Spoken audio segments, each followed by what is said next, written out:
Greetings everyone, and Grade here for another Age of Empires 4 replay. Spawn top left side as the blue Zizu's Legacy, we have DivineDFP. Spawn on the right side as the pink Holy Room Empire, we have KnockKnock.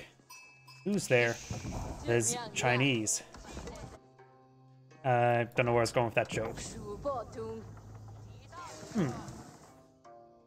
Right now I'm thinking about a good spot for the meditation gardens.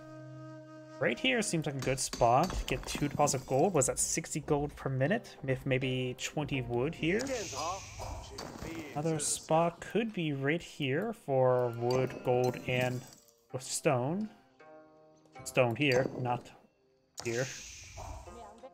And the Holy Empire player is actually eyeing to claim the fishies in the middle of the map. This time, the good old-fashioned way.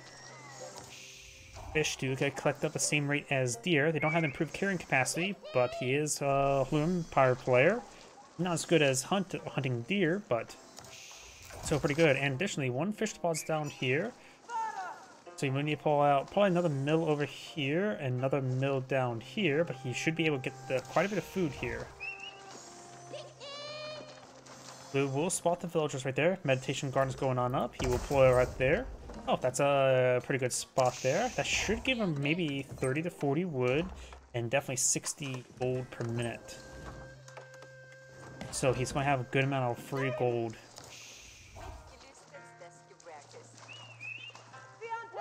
And that fish deposit immediately gets seized. Got the Agion Chapel now being put on the field, which gave him one of the best landmarks in the entire game, giving him plus 40% gathering rate of all resources around it. He'll also skim the stone, the gold, a bit of wood, and the sheeple. You know, there's not actually, you didn't really find, oh, there's a sheep.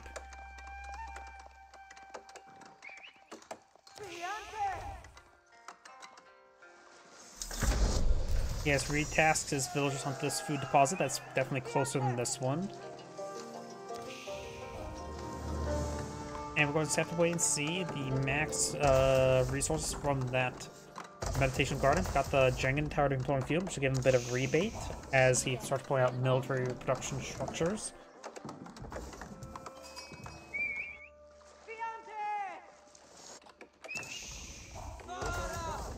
$60 gold per minute and 21 wood per minute. Okay, that's a lot less wood than I expected, but still an excellent amount of gold.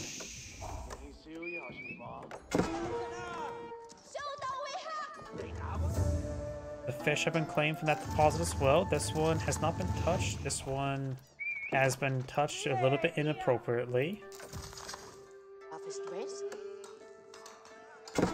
It does go ahead and withdraw his villagers. Let's set a map there to ensure he doesn't accidentally lose the villagers.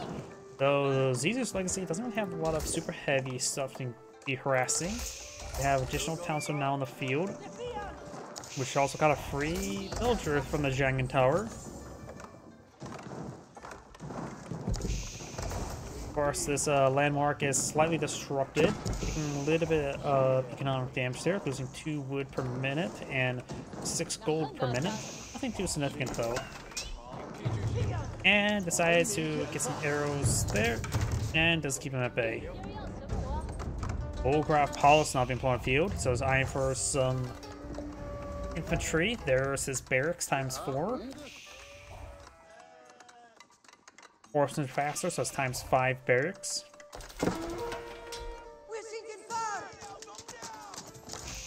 Spearman, Zinshnu, and Scout here engaging the pink Scout. Likely the Zinshnu and the Spearman came out from rebates. Village going on up.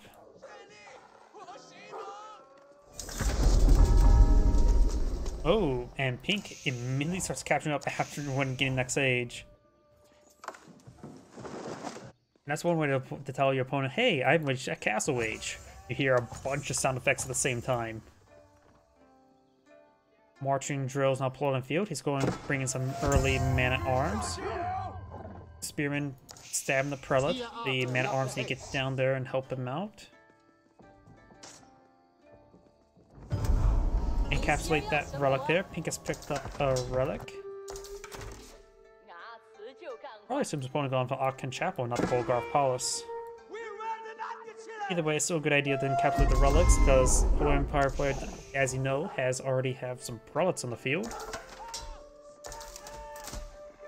Huh, it looks like he may have dropped a relic, he may have denied a relic. I just want Pink picked one up. Exile's not being researched. Blue Scout will win this fight. These engineers will do 1 damage per arrow against the man-at-arms, even if they get a bit of blacksmith research.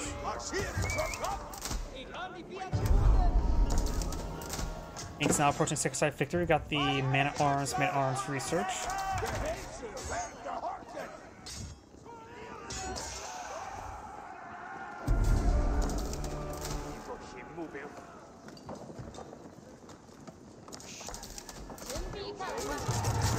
Man-at-arms starting to engage now. They can get some good work done, but they're slowly being whittled down because there's a large number of Zunchnoos here. Spearman will go down.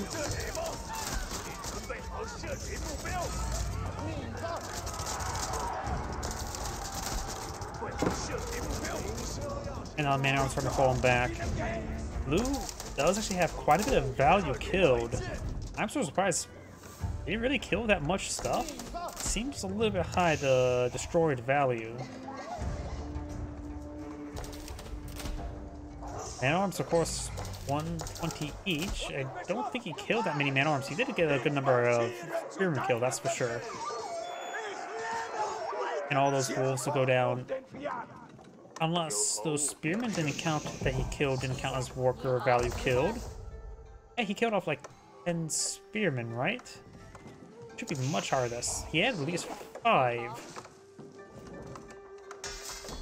Maybe the free stuff from the Zhengan Tower doesn't count as workers destroyed value kills. Destroyed value.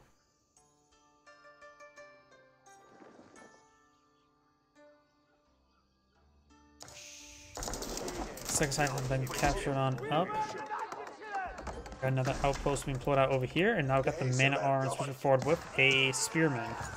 Not even hardened spearman. I'm gonna start torching down this outpost now. Zunchnoos making their way over here. And now the outpost has been set ablaze. Outpost has gone down. Villagers are going to get completely encircled. We're seeing a bit of damage here. 1, maybe 2 villagers went down there. Just the 1. And the man-at-arms are going to run away. Since they do have marching drills, they do move at a faster pace than the Zunchnoos. Scout down. And we got a good number of hand cannoneer slits. He's going for mass hand cannoneer slits, which are very effective versus man-at-arms, since they have higher base damage compared to arrow slits. Or the best way he can fight against these man-at-arms.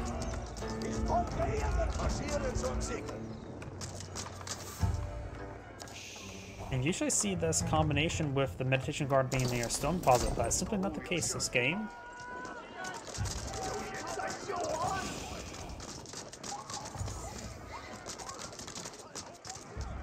And arms are still just running away, trying to re-engage with their fast movement speed, but got some Zunchnoos over here as well as a hand cannoneer slit.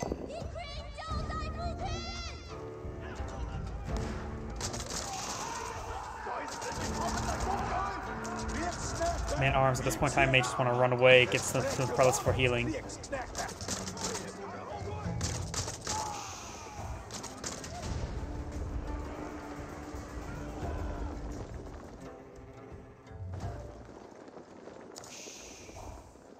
And this is only 3 man-at-arms he has in the field remaining, and now he's going for mass Springald's himself. Both players really entrenching, apparently. These Springalds are being placed all around his town center. They've been upgraded with relics, has relics inside as well. He's clearly got 4 out of 5 relics. This one's just simply not being obtained. And now with the Palace Swabian being put on the field before his opponents even got to Castle Age. So we got faster Imperial than his opponent got to Castle. He needs more food to age up, has almost enough gold. And now it's going for mass fortified outposts as well.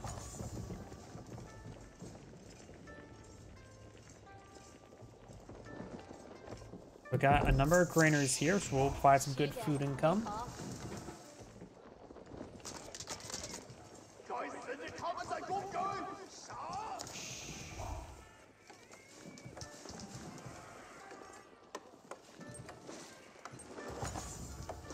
Siege engineers now being researched.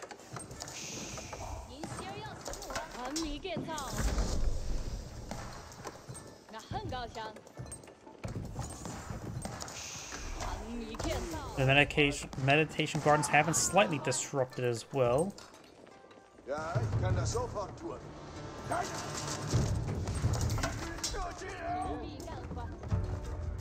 this point in time, Zizu's legacy player should not be focused on getting any blacksmith research if he advances next stage, because the Sing Shoes will not be able to do any damage versus these man-at-arms. And what is Holy Empire player going to be eyeing? Has no stone income the most, so simply just can't place down keeps next to each sacred site to keep them captured. He has one man-at-arms field.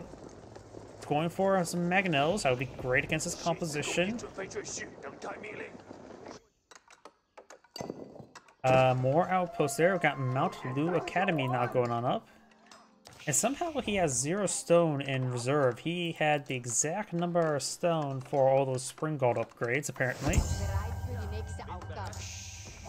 Mount Lu Academy, which will give him some various Imperial official upgrades. Also get better taxes and food. 9 decaptured sacred site. Tithe farms being researched. Yeah, the spring column placement does... He has 0 stone when it costs us 94 stone. How on earth did he manage that? That is the exact number of stone on something that's not even. I'm just sort of impressed by that. Since he's gone for the Bulgrave Pulse, these relics are not providing double income. Did you just buy a bunch of stone there? Okay, he just bought 100 stone. Cannon placement does cost a little less than 300. Oh wait, that may be Zoo News prices, not Polar Empire prices. No, that's still Holy Empire prices.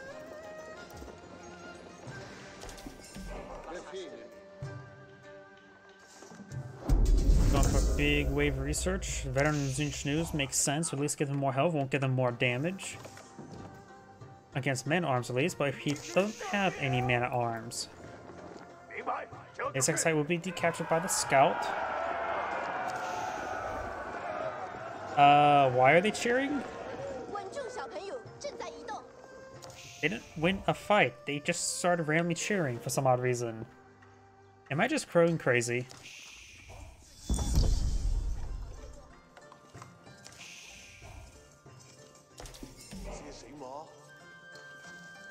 More farms going up. The last that gold has been claimed. There's some more gold here.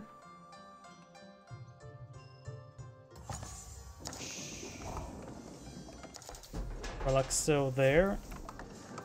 We got a... Why did he go for a culverin when he doesn't see any siege weapons? Not like Zuzi's legacy ever go for nests of bees, especially in Castle Age. That's more of a Chinese thing with the clock tower nest of clock tower, astronomical clock tower. Temple of the Sun now being researched will give him access to various toggleable abilities. Villagers falling on back. Magnet will be very useful. Of course, we got some spring golden place here, fortifying some of these outposts now.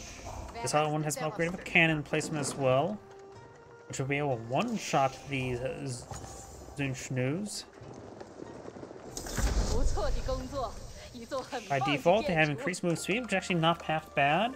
In between combat, you can always go for health regen as well. If you put your Temple Sun on a hotkey, or remember the hotkey for it, or control boot group, I should say, and you can also switch between the movement speed in between combat and health regen in between combat as well. Because you can use the health regen just to top off these guys' health, which is simply better than it just increasing range, which is not really need at the moment. There's a hole there that may need to be fixed. You probably can replace that pile of stone with a pile of stone that's organized in bricks in a form of a wall.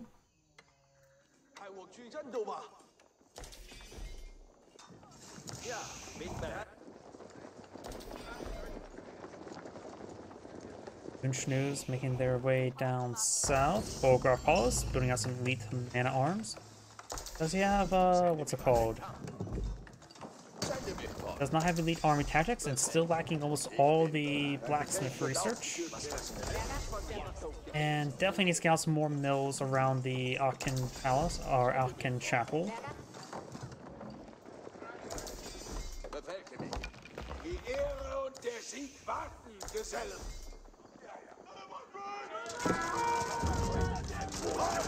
Elite man arms taking some fire there. There now are porcupines.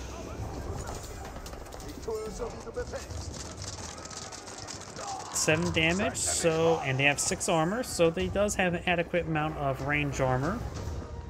Bow flyers now, of course, Imperial Age. Don't really see a whole lot of large number of Imperial upgrades on the elite mana arms. And the Zeus's Legacy has quite a bit of food right now. Needs to start eyeing to collect up gold.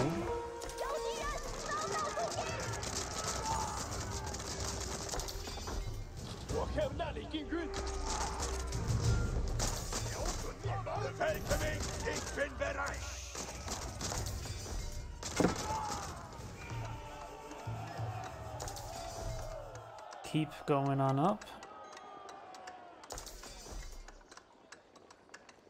As well as the elite palace guards, who's trying to transition to some palace guards, has actually a large number of grenadiers being put on the field. A reminder of what grenadiers do: they do benefit from range damage upgrades from blacksmith. They do siege damage. They are classified as gunpowder. So, or wait, does he have chemistry enabled? By the way, they do have +1 range thanks to that global effect, giving them +1 range. It appears that they get arrow technology increase for damage increase, not chemistry. Chemistry would probably be a little bit more effective.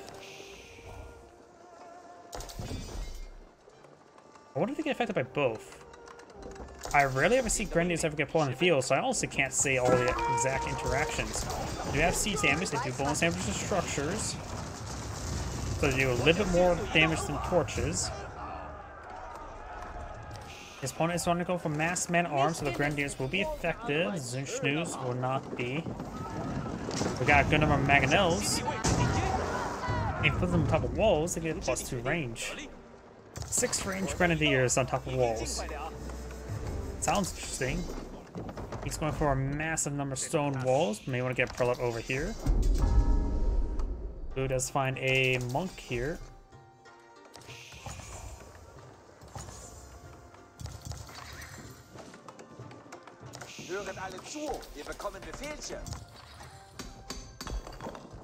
Blue's trying to go from stone walls here, but will be blocked by Pink's walls. These are more of Pink's walls, in which they're going to actually move around and continue building the walls.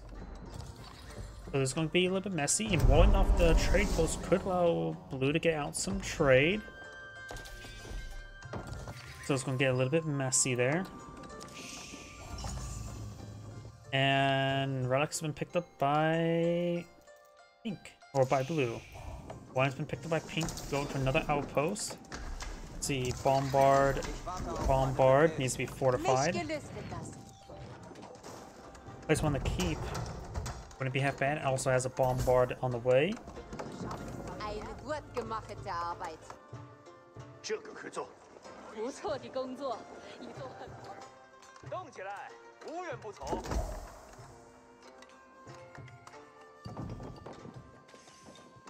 Walls going on up. Got them.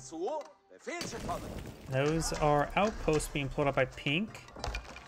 Blue's also going for an outpost. That's just getting a little bit weird up here. They're both trapped in there with each other. Pink's now a pop cap. Blue is not. Blue doesn't have a whole lot of... Oh, wait. I may have missed a big engagement because there's not many Zunchus remaining. Oops, sorry, I missed that. There should be another, like, 50 Zunchus on the field. They must have been annihilated by some Mangonel shots and don't see the corpses for them.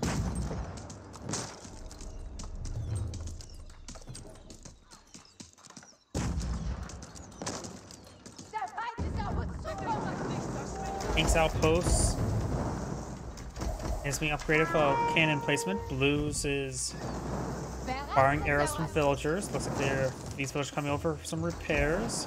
Outposts have seen quite a bit of damage, trying to be fortified first. They're trying to shank them. May want to get a handful of villagers on the inside.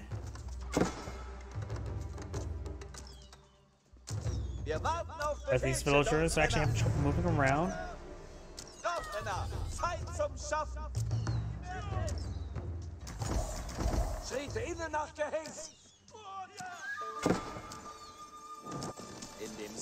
Horsemen push away forward, trying to hit these villagers. Bombard in place is almost complete.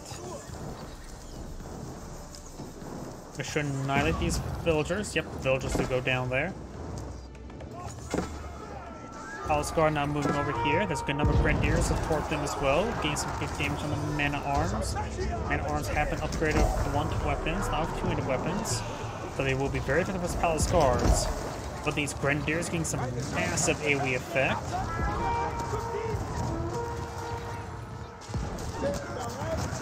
Taking out a good amount of groups of those Man-at-Arms. They does have two-handed weapons now.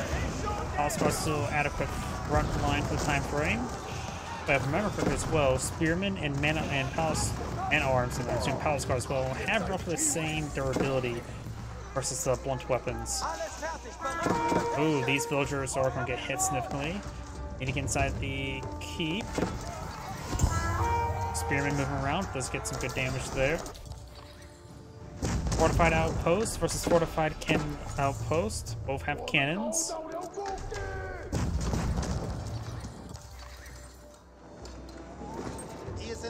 Some Mangonels here. Got quite a bit of siege here. Got a good number of Grenadiers.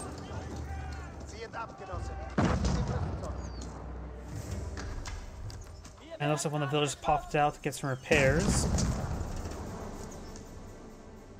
142 health versus much higher health. So yeah, looks like pinks will win out, even though blues have a little bit more damage. And pink could try getting another cannon in placement here. Blue could try to deploy out a battering ram this region in order to break through and clear up this area so get out some zone trade caravans. Pink's eyeing for a round of walls over here. Very nice. He could go for a handful of trade caravans himself. A small number to help improve his gold income from his relics. Bombards push way forward. Get some good damage there. Receiving fire as well. The bombard emplacement does have 11.4 tile range, so it's able to counter barrage. But it is taking quite a bit of abuse. Now set ablaze. No village nearby repairs. He does not have access to emergency repairs. But this infrastructure goes up, now he has access to emergency repairs. He utilized emergency repairs, might as well.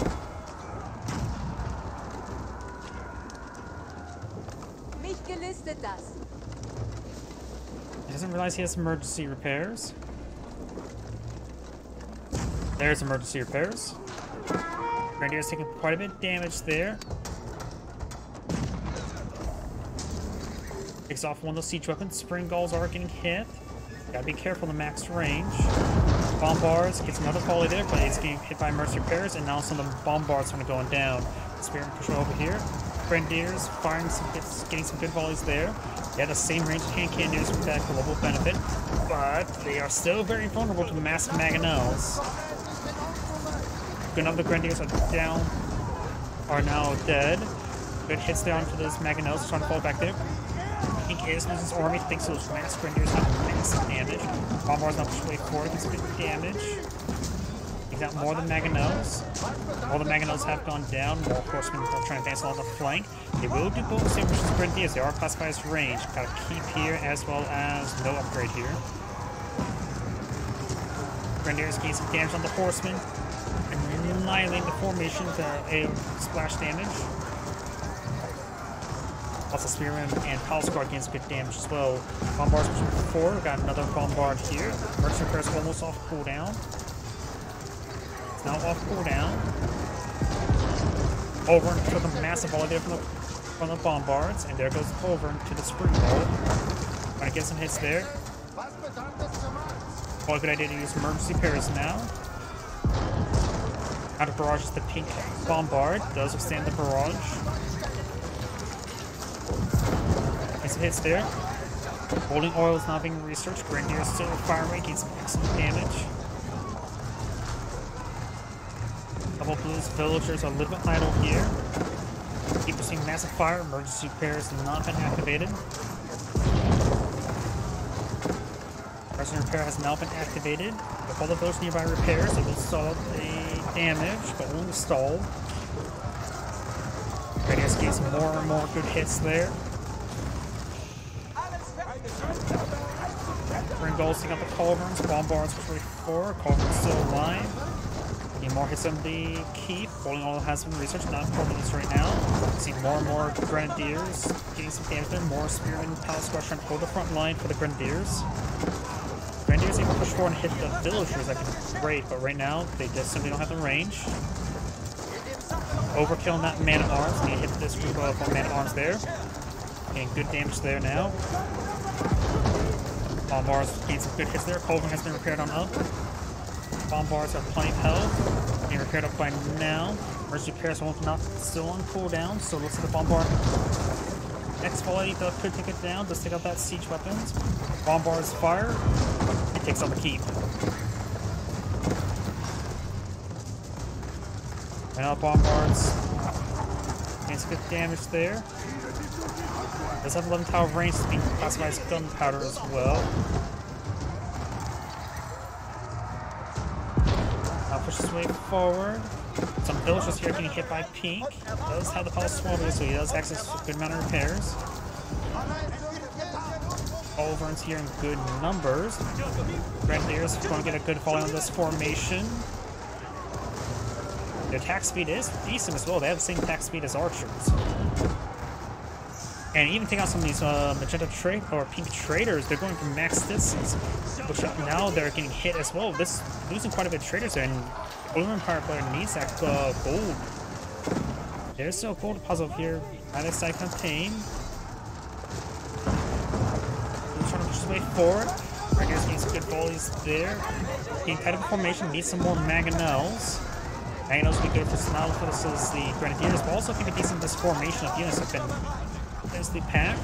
Now he's starting pushing forward to the Bombard emplacements, which they are upgraded relics. Blue has stole that relic that was inside of that keep. Good damage there. We've got more traders here getting hit. And the traders are just going to be intercepted. Because that trade is going to be massive. He's actually low on food as well, so it's going to be out of food and gold. I think the Holy Empire player is not going to win this game. And the Zuzi's Legacy have a massive amount of food and good reserve of wood as well. It's probably a good idea just him to span out a whole bunch of spearmen. Or horsemen. Both would be useful. Horsemen right now could help him stream and hit the various villagers. Grenadiers doing a good job of taking out this various infrastructure. Spearmen will still be reasonable in holding the front line versus the man-at-arms opponent, as well be used versus this horseman he's been fighting as well. Grenadiers getting some great damage in formation. They've been doing quite well.